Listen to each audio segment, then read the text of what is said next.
So good morning guys. तो चलिए start करते हैं आज के यानी कि 25 सितंबर के इंपॉर्टेंट करंट अफेयर्स को। तो इस प्रश्न में आपसे पूछ रहे हैं अभी हाल ही में किस एयरपोर्ट का नाम बदलकर जगत गुरु संत श्रेष्ठ तुकाराम महाराज के नाम पे कर दिया गया। तो इसका सही उत्तर होगा पुणे एयरपोर्ट। तो याद रखना, पुणे एयरपोर्ट का नाम बदलकर जगत गुरु संत तुकाराम महाराज पुणे इंटरनेशनल एयरपोर्ट कर दिया गया है। संत तुकाराम ये 17वीं शताब्दी के एक महान संत और कवि थे। वे भारत में लंबे समय तक चले भक्ति आंदोलन के एक प्रमुख स्तंभ थे और उनका जन्म पुणे जिले के देहू नामक एक गांव में हुआ था।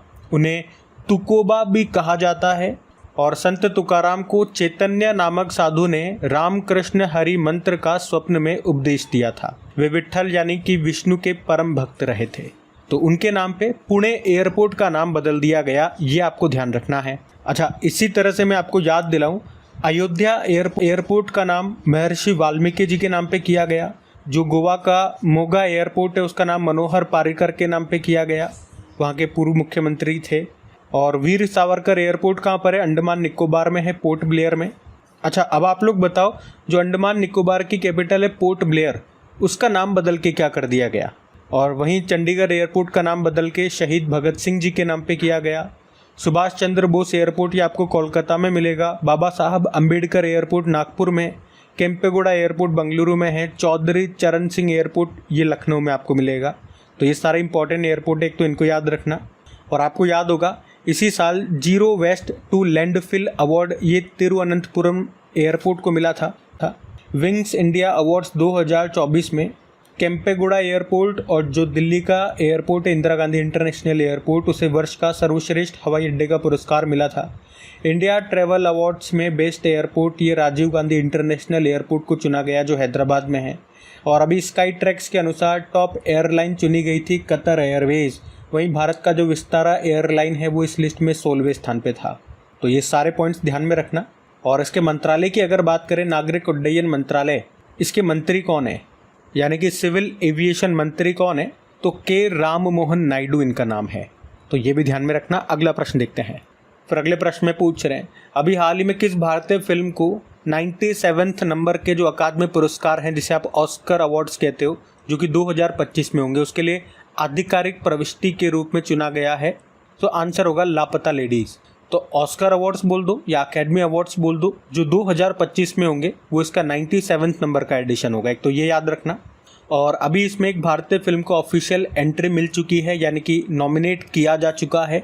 फिल्म का नाम लापता लेडीज़ है और इसके डायरेक्टर हैं किरण राव।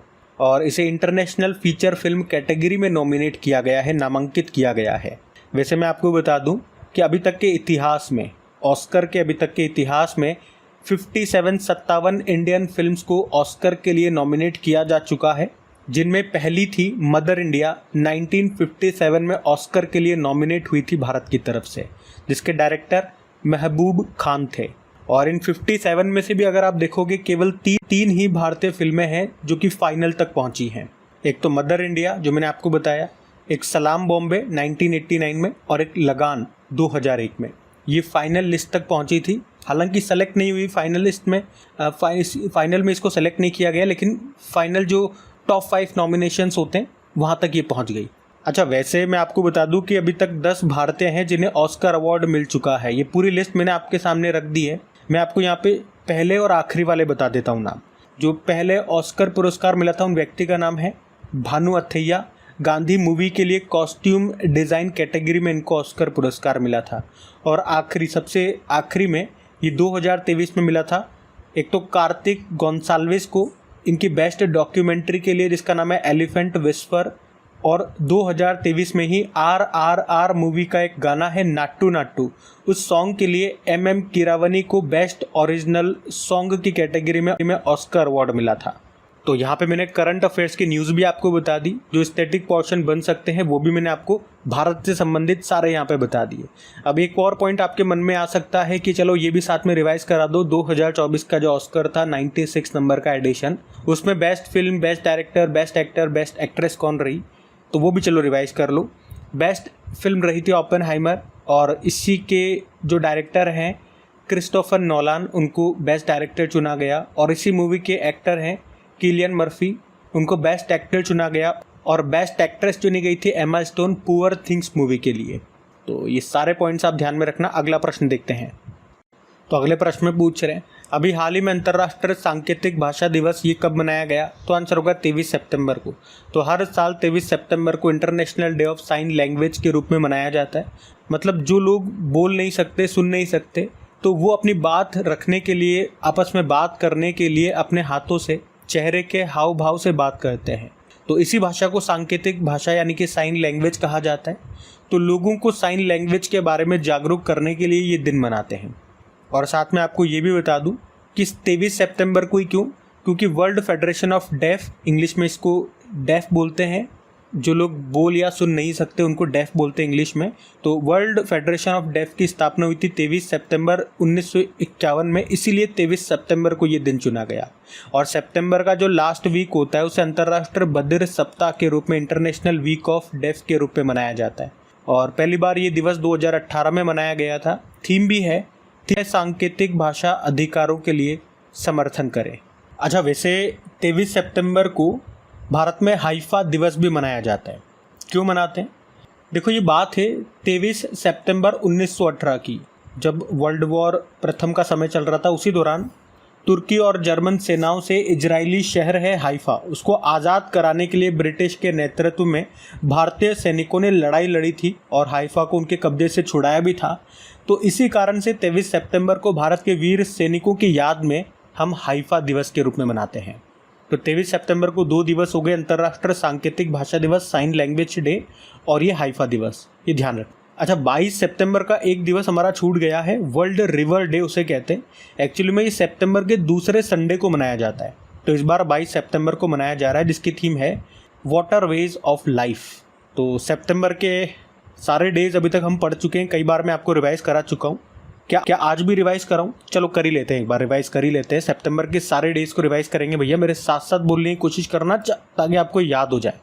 जैसे 2 सितंबर को विश्व नारियल दिवस मनाया, 5 सितंबर को इंटरनेशनल डे ऑफ चैरिटी, 1 से लेकर 7 सितंबर नेशनल न्यूट्रिशन वीक, 7 सितंबर को अंतर्राष्ट्रीय पुलिस सहयोग दिवस, international day of police cooperation, 7 सितंबर को अंतर्राष्ट्रीय गिद्ध जागरूकता दिवस, इंटरनेशनल वल्चर अवेयरनेस डे, ये सितंबर के पहले सैटरडे को होता है।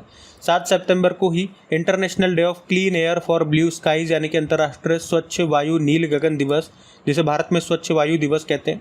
8 सितंबर को अंतर्राष्ट्रीय साक्षरता दिवस, 8 सितंबर को विश्व भौतिक चिकित्सा दिवस, वर्ल्ड फिजिकल थेरेपी डे, 10 सितंबर को विश्व आत्महत्या रोकथाम दिवस, 12 सितंबर दक्षिण सहयोग के लिए अंतर्राष्ट्रीय दिवस, 14 सितंबर को राष्ट्रीय हिंदी दिवस, 15 सितंबर राष्ट्रीय इंजीनियर दिवस और इसी दिन अंतर्राष्ट्रीय लोकतंत्र दिवस भी है।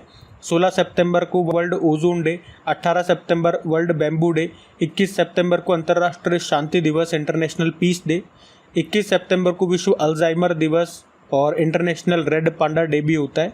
ये सितंबर के तीसरे शनिवार को होता है, तो 21 सितंबर को हमने मनाया। 21 सितंबर को ही अंतर्राष्ट्रीय तटीय सफाई दिवस भी होता है, ये सितंबर के तीसरे शनिवार को ही होता है ये भी। और अभी 22 सितंबर को विश्व गेंडा दिवस मनाया और बाकी के दिवस अभी मैंने आपको बता दिए, वो भी आज मैं इसमें अपडेट कर दूंगा। तो जब भी अगली बार हम इससे रिवाइज करेंगे तो सारा एक बार फिर से रिविज़न हो जाएगा। तो बार बार डेज में आपको इसी तरह से इसीलिए रिवाइज कराता हूँ पूरे महीने के, ताकि बार बार बोलोगे तो ये डेज आपको याद होने लगेंगे। लेकिन उसके लिए बोलना पड़ेगा बिल्कुल ईमानदारी के साथ, मेहनत तो आपको करनी ही पड़ेगी। रास्ता मैं दिखा सकता हूँ, कंटेंट में ला करके दे सकता हूँ, उस रास्ते पे तो आपको चलना पड़ेगा, मेहनत तो आपको करनी पड़ेगी। और हाँ, अगर आप में से कोई स्टूडेंट पहली बार क्रेक एग्जाम चैनल पे करंट अफेयर्स पढ़ रहे हैं तो आपको बता दूँ, ये सारा जो भी कंटेंट मैं आपको दे रहा हूँ ये PDF फॉर्म में भी मैं आपको दूंगा। और PDF कहाँ पे मिलेगी? अपने टेलीग्राम चैनल पे, जिसका लिंक नीचे डिस्क्रिप्शन बॉक्स में है। तो वहाँ जा कर के आप ज्वाइन का बटन वहाँ पे आपको दिखेगा, उसे क्लिक करके ज्वाइन कर लीजिएगा, ताकि उससे क्या होगा, जब भी PDF अपलोड होता है, वीडियो अपलोड होता है, उसका नोटिफिकेशन सबसे पहले आपको मिल सकेगा। और अगर सेशन पसंद आए तो प्लीज़ वीडियो को लाइक ज़रूर कीजिएगा, दोस्तों के साथ में एक बार शेयर ज़रूर करना। आज के वीडियो के लाइक का टारगेट रखते हैं 5000 लाइक का। अगर देखो आपको अच्छा लगता है मेहनत, तो प्लीज़ वीडियो को लाइक ज़रूर करना, इतना ही बस आपसे कहूँगा। और अपने एक स्टडी ग्रुप में शेयर ज़रूर कर देना। अगला प्रश्न देखते हैं अभी। फिर अगले प्रश्न में पूछ रहे, अभी हाल ही में मुख्यमंत्री नगर उन्नयन प्रकल्प परियोजना किसने शुरू की है? तो आंसर होगा त्रिपुरा ने। तो अभी त्रिपुरा सरकार ने राज्य के 12 शहरी क्षेत्रों में पेयजल आपूर्ति करने के लिए ये मुख्यमंत्री नगर उन्नयन प्रकल्प योजना को शुरू किया है। और याद रखना, इसके लिए एशियन डेवलपमेंट बैंक 530 करोड़ रुपए का फंड भी देगा। एशियन डेवलपमेंट बैंक जिसका मुख्यालय मनीला फिलीपींस में है। अब इस परियोजना को शुरू किया त्रिपुरा ने। तो ये रहा मैप में त्रिपुरा। देखो, त्रिपुरा की कैपिटल अगरतला होती है। मुख्यमंत्री मणिक शाह हैं और गवर्नर है इंद्रसेन रेड्डी। और आपको पता है त्रिपुरा ये बांग्लादेश से 3 तरफ से घिरा हुआ है। बांग्लादेश और त्रिपुरा के बीच की जो सीमा रेखा है उसे जीरो लाइन कहा जाता है। त्रिपुरा में देखो होजगिरी फेस्टिवल बनाया जाता है। कोकबरोक भाषा ये त्रिपुरा की है। त्रिपुरा की मूल भाषा है कोकबरोक। उसके अलावा खर्ची पूजा फेस्टिवल हो गया, गरिया पूजा फेस्टिवल हो गया, केर पूजा फेस्टिवल हो गया। इन सब का संबंध त्रिपुरा से है। अभी कुछ दिन पहले ही हमने पढ़ा था सिद्धेश्वरी मंदिर, ये कहाँ पे बनाया जा रहा है? त्रिपुरा में ही, जिसकी शायद अभी आधारशिला रखी थी या उद्घाटन किया था हमारे उत्तर प्रदेश के मुख्यमंत्री और त्रिपुरा के मुख्यमंत्री दोनों ने मिलकर के। कहाँ पे? त्रिपुरा में ही। तो ये याद रखना। अच्छा, इसके अलावा कुछ और योजनाएं मैं आपको रिवाइज कराता हूँ जो हमने करंट अफेयर्स में इसी साल पढ़ी है। ध्यान से सुनना इनको। जैसे कि देखो, मुख्यमंत्री युवा उद्यम विकास योजना ये उत्तर प्रदेश ने शुरू की। हर घर हर गृहिणी योजना हरियाणा ने। दीनदयाल स्पर्श योजना डाक विभाग ने। सुभद्रा योजना उड़ीसा ने। मुख्यमंत्री बाल पौष्टिक आहार योजना हिमाचल प्रदेश ने। और मुख्यमंत्री सुख आश्रय योजना और मुख्यमंत्री सुख शिक्षा योजना भी हिमाचल प्रदेश ने। मुख्यमंत्री निजुत मोइना असोनी योजना असम ने। उपवन योजना और हेरिटेज ट्री अडॉप्शन योजना उत्तर प्रदेश ने। श्रमिक बसेरा योजना गुजरात ने। और राजीव गांधी सिविल्स अभ्यस्तम योजना को तेलंगाना ने शुरू किया था। तो ये 2024 की ही सारी इंपॉर्टेंट योजनाएं हैं, इनको ध्यान में रखना। अगला प्रश्न देखते हैं। फिर अगले प्रश्न में पूछ रहे हैं, हाल ही में फेडरल बैंक के एमडी सीईओ के रूप में भी किसे नियुक्त किया गया? तो आंसर होगा कृष्ण वेंकट सुब्रमण्यन को। ये प्रश्न हम पहले भी पढ़ चुके हैं जब इनको अपॉइंट करने की घोषणा हुई थी, लेकिन अभी इन्होंने पद संभाल लिया है। तो याद रखना, फेडरल बैंक के नए एमडी सीईओ बन गए कौन? कृष्ण वेंकट सुब्रमण्यन। बाकी ऑप्शन में देखोगे, Sanjay Shukla national housing bank के एमडी बने। Inderjit Kamotra unity small finance bank के एमडी सीईओ बने थे। फेडरल बैंक की अगर बात करते, स्थापना होती 1931 में। हेडक्वार्टर अलुवा केरल में है और टैगलाइन है योर परफेक्ट बैंकिंग पार्टनर। तो ध्यान रखना। अगला प्रश्न देखते हैं। फिर अगले प्रश्न में पूछ रहे हैं कि अभी हाल ही में United nation inter agency task force पुरस्कार किसे मिला है? तो आंसर होगा ICMR को। तो United nation inter agency task force award अभी ICMR को दिया गया। ICMR मतलब Indian council for medical research. और आपको पता है इसके बारे में, अगर कोई भी नई वैक्सीन कोई मेडिसिन वगैरह आती है तो ये उसे अप्रूव करने का काम करती है। इससे अप्रूवल लेना ज़रूरी होता है ICMR से। और इसे ये अवार्ड क्यों मिला? तो मानसिक स्वास्थ्य को बेहतर करने के लिए और गैर संचारी रोग पर कंट्रोल नियंत्रण करने के लिए इसे ये अवार्ड दिया गया है। ICMR की बात करें तो वैसे तो इसकी स्थापना 1911 में हो गई थी, लेकिन उस समय इसका नाम इंडियन रिसर्च फंड एसोसिएशन हुआ करता था। फिर 1949 में इसका नाम बदल के ICMR हो गया था। मुख्यालय आपको नई दिल्ली में मिल जाएगा। और इसके डायरेक्टर जनरल कौन है? राजीव बहल हैं। और ICMR से ही करंट अफेयर्स का प्रश्न मैं आपको याद दिलाना चाहूँगा। इसने पूर्वोत्तर राज्यों के लिए ड्रोन आधारित वैक्सीन डिलीवरी मॉडल लॉन्च किया था। उस ड्रोन का नाम आई ड्रोन रखा गया था। शायद आपको याद हो, तो नहीं याद तो याद रखना जो मैंने अभी आपको प्रश्न बताया है। अगला प्रश्न देखते हैं। फिर अगले प्रश्न में पूछ रहे, हाल ही में Georgia gamma international fighting championship में MMA यानी कि मिक्स्ड मार्शल आर्ट फाइट जीतने वाले पहले भारतीय पुरुष पहलवान कौन बने हैं? तो आंसर होगा संग्राम सिंह।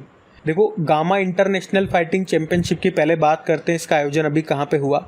जॉर्जिया की कैपिटल तबिलिसी में। और यहीं पे मिक्स्ड मार्शल आर्ट्स में अभी इसको जीतने वाले पहले भारतीय पुरुष पहलवान बन गए हैं संग्राम सिंह। 93 किलोग्राम कैटेगरी में इन्होंने हराया किसे? पाकिस्तान के अली रज़ा नासिर को हराया है। मात्र 90 सेकंड में हरा दिया। तो एक तो इनका नाम याद रखना। और आपको याद दिलाऊं, इनसे पहले इसी तरह का एक प्रश्न हमने पढ़ा था कि अल्टीमेट फाइटिंग चैंपियनशिप जीतने वाली पहली भारतीय महिला बनी थी। कौन बनी थी? पूजा तोमर बनी थी। और अभी पहले भारतीय पुरुष पहलवान बन गए संग्राम सिंह। UFC यानी कि अल्टीमेट फाइटिंग चैंपियनशिप, ये मिक्स्ड मार्शल आर्ट की सबसे बड़ी और प्रमुख लीग होती है। अच्छा, आप मुझे ये बताओ चलो कि अभी किस महिला पहलवान ने रिटायरमेंट ले लिया? इसी साल की बात है।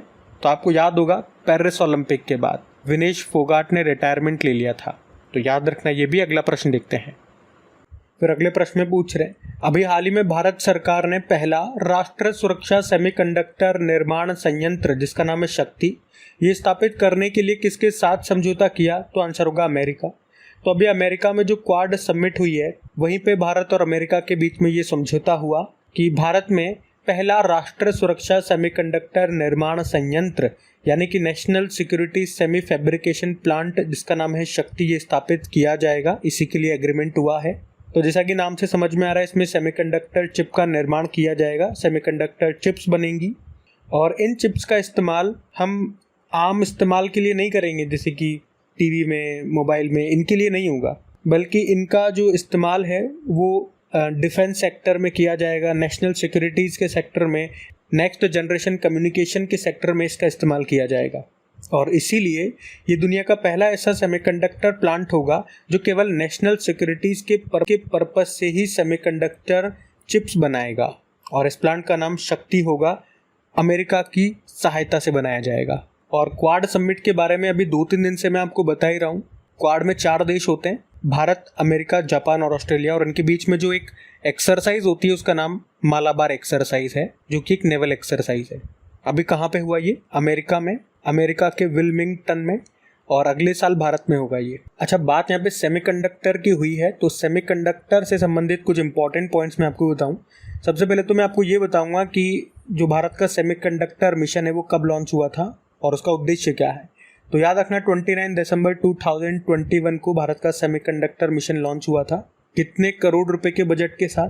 76,000 करोड़ रुपए की वैल्यू के साथ। उद्देश्य क्या है? घरेलू और विदेशी कंपनियों को भारत में चिप निर्माण प्लांट स्थापित करने के लिए प्रोत्साहित करना। आपको याद है, अभी हमने पढ़ा था कि भारत सरकार ने सेमीकंडक्टर मिशन के तहत, आपको याद है कि एक अमेरिकी कंपनी है माइक्रोन, वो भारत में अपना सेमीकंडक्टर प्लांट लगाएगी। कहाँ पे? गुजरात के साणंद में।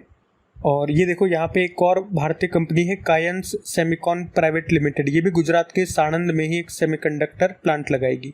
उसके अलावा जो टाटा इलेक्ट्रॉनिक्स है, ये भारत में 2 सेमीकंडक्टर प्लांट लगाएगा, एक तो गुजरात के धोलेरा में और एक असम के मोरीगांव में। और अभी लेटेस्ट प्रश्न हमने पढ़ा था कि इजराइल की एक सेमीकंडक्टर कंपनी है टावर, वो अडानी ग्रुप के साथ मिलकर के $10 बिलियन की लागत से एक सेमीकंडक्टर चिप प्लांट लगाएगी महाराष्ट्र के रायगढ़ जिले में।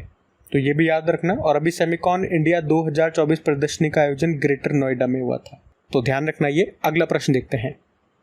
तो अगले प्रश्न में पूछ रहे हैं, अभी हाल ही में किस भारतीय अभिनेता को गिनीज वर्ल्ड रिकॉर्ड्स द्वारा भारतीय फिल्म उद्योग में उत्कृष्ट अभिनेता के पुरस्कार से सम्मानित किया गया?